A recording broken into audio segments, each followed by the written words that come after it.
Hello everyone, Ananya here. Let's explore and learn on my YouTube channel Learn with Ananya. আজকের এই ভিডিওর main topic, যারা বিদ্যাসাগর ইউনিভার্সিটির আন্ডারে এই সবেমাত্র থার্ড সেমিস্টারে পরীক্ষা দিয়ে ফোর্থ সেমিস্টারে ভর্তি হয়েছো এবং যাদের মেজরে হিস্ট্রি সাবজেক্টটি রয়েছে, তাদেরই আজ সিলেবাস নিয়ে বিস্তারিত আলোচনা করা হবে। সম্পূর্ণ বাংলা ভাষায় ভালো করে বুঝিয়ে দেওয়া হবে আজ এই ভিডিওটিতে। তাহলে চলো শুরু করা যাক।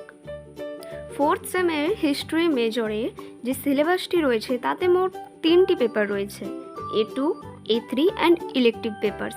প্রত্যেকটি পেপার 75 মার্কসের করে হবে। তাহলে টোটাল 75 × 3 = 225 মার্কস। আজ এই ভিডিওটিতে A3 পেপারের সিলেবাস নিয়ে বিস্তারিত জানানো হবে। বাকি যদি A2 আর ইলেকটিভ পেপারসের সিলেবাস তোমরা জানতে চাও তাহলে অবশ্যই কমেন্ট করে জানাবে। মেজর A3 সিলেবাসটির টপিকটার উপরেই দেওয়া রয়েছে এনভায়রনমেন্টাল ইস্যু ইন ইন্ডিয়া, অর্থাৎ আমাদের ভারতবর্ষে পরিবেশ সংক্রান্ত যেসব সমস্যা দেখা যায় সেইটির বিষয়ে আমাদেরকে পড়তে হবে। এখানে ফুল মার্কস 75 দেওয়াই রয়েছে, যেটা টোটাল নাম্বার। এর মধ্যে আমাদের রিটেন এক্সাম আর ওরাল দুটোই হবে।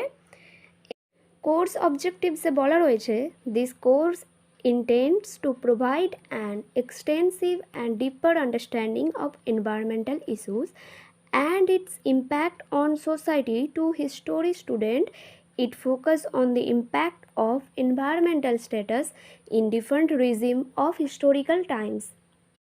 অর্থাৎ এই কোর্সটি পড়ে আমরা পরিবেশ সংক্রান্ত যে সমস্ত সমস্যাগুলি রয়েছে এবং সেগুলো আমাদের সোসাইটি অর্থাৎ সমাজের ওপর কীরকম প্রভাব বিস্তার করে সেই সম্পর্কে আমরা জানতে পারবো। অ্যান্ড ইতিহাসের বিভিন্ন সময়ে যে শাসন ব্যবস্থাগুলির উপর পরিবেশের কীরূপ প্রভাব ছিল সেইগুলো আমরা জানতে পারবো। এরপরে রয়েছে কোর্স কন্টেন্টস। এই কন্টেন্টসগুলোর মধ্যে রয়েছে 4টে ইউনিট। এই ইউনিটগুলোই পড়ে আমাদেরকে পরীক্ষা দিতে হবে। ইউনিট 1-এ বলে দেওয়া রয়েছে social perspective on environmental studying humans nature interaction recent trends the concept of anthroponomy, অর্থাৎ মানব প্রকৃতি মিথস্ক্রিয়া, পরিবেশ এবং সমাজের ওপর যে এর প্রভাব এবং নৃতাত্ত্বিক ধারণাগুলি অধ্যয়ন করে পরিবেশের ওপর একক এবং সামাজিক দৃষ্টিকোণ তৈরি করা। মানে এখানে বলা হয়েছে যে মানব প্রকৃতি মিথস্ক্রিয়া, পরিবেশ এবং সমাজের উপর যে প্রভাব এবং যে নৃতাত্ত্বিক ধারণাগুলি বর্তমানে গুরুত্বপূর্ণ গবেষণার বিষয়, এই মিথস্ক্রিয়াগুলি একক এবং সামাজিক উভয় দৃষ্টিকোণ থেকেই অধ্যয়ন করা যায়।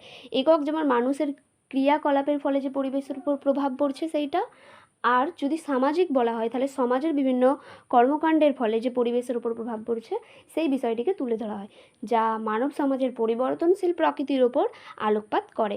আচ্ছা, এই সাম্প্রতিক বছরগুলিতে এই মিথস্ক্রিয়ার ধারণাটি আরও বেশি মনোযোগ আকর্ষণ করেছে, সেই কারণে আমাদের কোর্সের সঙ্গে এটি অন্তর্ভুক্ত করা হয়েছে। এর কারণটি কি? এর কারণ হলো আমাদের যে জলবায়ুর পরিবর্তন ঘটছে। এই যে আজকাল দেখা যাচ্ছে এত গরম, আবার বৃষ্টিপাত হচ্ছে খুব প্রচুর পরিমাণে, সেই কারণে আর পরিবেশগত যে অবক্ষয় হচ্ছে, এই দুটি হচ্ছে গুরুত্বপূর্ণ সমস্যা হয়ে দাঁড়িয়েছে। সেই কারণেই এই মানব প্রকৃতির মিথস্ক্রিয়ার বিষয়টি আমাদের সিলেবাসে অন্তর্ভুক্ত করা হয়েছে। এরপরে ইউনিট 2-তে বলা রয়েছে colonialism and environment, geographical, ecological and cultural thought in pre colonial India about the environment, new regimes of lands, forest, water and irrigation, resistances to new regimes, peasants, Adivasi or tribal and pastoralist।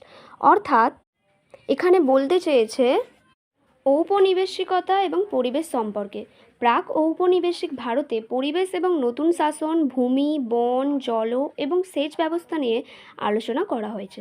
তারপরে ঔপনিবেশিক শাসনে পরিবেশের উপর কেমন শাসন পড়েছিল, অর্থাৎ কেমন প্রভাব পড়েছিল এবং তার বিরুদ্ধে প্রতিরোধ গড়ে উঠেছিল, তা এখানে আলোচনা করে দেওয়া রয়েছে। এরপরে থার্ড ইউনিটে বলা হয়েছে independent India and environment, forest, human wildlife conflict, threat to biodiversity, water, dams, displacement, pollution, degradation, environmental movements, mitigating hunger, green revolutions। অর্থাৎ স্বাধীন ভারতের পরিবেশ, বন, মানব এবং বন্যপ্রাণীর মধ্যে যে সংঘর্ষ, জীববৈচিত্র্যের জন্য যে হুমকিগুলি, জলের বাঁধ, স্থানচ্যুতি, দূষণ, পরিবেশের অবক্ষয় এবং পরিবেশ আন্দোলন, তারপরে সবুজ বিপ্লব নিয়ে আলোচনা করা হয়েছে এই ইউনিটটিতে। এই সমস্ত বিষয়গুলি কিন্তু একে অপরের সাথে সম্পর্কিত এবং ভারতের পরিবেশ ও সমাজের ওপর ব্যাপক প্রভাব ফেলে। এর পরের ইউনিট 4-এ বলে দেওয়া রয়েছে environmental concerns in a globalisation, world climate change and global efforts.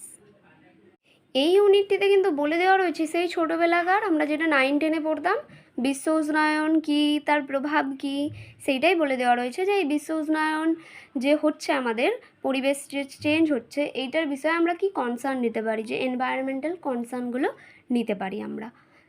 আশা করি এই ভিডিওটি তোমাদের খুবই উপকার করেছে। যদি ভিডিওটি ভালো লেগে থাকে অবশ্যই লাইক অ্যান্ড শেয়ার করো, চ্যানেলটি সাবস্ক্রাইব করে রেখো পরবর্তী ভিডিওগুলি সবথেকে প্রথমেই পাওয়ার জন্য। আর যদি তোমাদের কোনো কোয়ারিজ থেকে থাকে যে এই সিলেবাস থেকেই কোনো কোয়েশ্চেন বা অন্য কোনো সিলেবাস যদি জানার থাকে বিদ্যাসাগর ইউনিভার্সিটির আন্ডারে বা যে কোনো ইউনিভার্সিটির আন্ডারে, অবশ্যই কমেন্ট বক্সে কমেন্ট করে দিও।